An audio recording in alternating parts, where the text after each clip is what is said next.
Guys, চলে আসলাম আরেকটা স্নানের ভিডিও নিয়ে তোমাদের সাথে শেয়ার করব। তো দেখো, গাটা আমি প্রথমে ভিজিয়ে নিচ্ছিলাম, যেহেতু লোম কেটে দেওয়ার পরে আবার সব নতুন লোমগুলো হয়েছে, এই জন্য গাটা ভিজিয়ে নিচ্ছিলাম। তারপর আমার বৌদি ওপর থেকে ডেকে কথা বলছিল, আমি বসে বসে ওকে স্নানও করাচ্ছিলাম, কথাও বলছিলাম। গাটা ভালো করে প্রথমে পুরোটাই ভিজিয়ে নিলাম।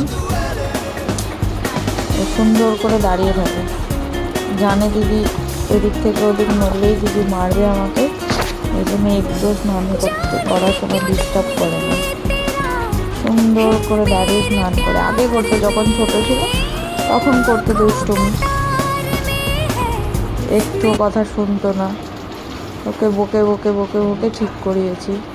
তো আমার স্নান করানো হয়ে গেছে, ওকে দাঁড় করিয়ে রেখেছি, সব ওর জামা কাপড় রেডি করে রাখছিলাম। গায়ে সাবান টাবান মাখিয়ে রেখে ওর জামা কাপড় আমি রেডি করে রেখে এসেছি। যাই হোক, পুরো সুন্দর করে সাবান মাখিয়ে দিয়েছিলাম ওকে। ক্লিনিক প্লাস ইউজ করি আমি, আর আদারওয়াইজ কোনো শ্যাম্পু ইউজ করি না ওদের। আমার চারটে বাচ্চাকেই আমি ক্লিনিক প্লাস দিয়েই স্নান করাই। মাঝখানে আমার বৌদি এসে পুরো ভিডিওটাই নষ্ট করে দিল, তো আমি সেটার জন্য আবার একটু রেগে গেলাম। যাই হোক, ওটা নিয়ে কিছু ভাববেন না আপনারা। তো যাই হোক, ওকে স্নান করা ছিল, শ্যাম্পু দিয়ে ভালো করে গাটা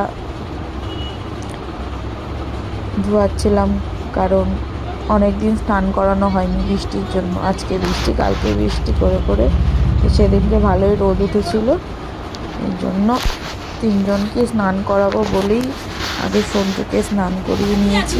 কারণ ওর একটু লোম বেশি, তো এই কারণে ওকে স্নান করাতে সময়ও লাগে, তো এই কারণে ওকেই আগে সবার প্রথমে স্নান করে।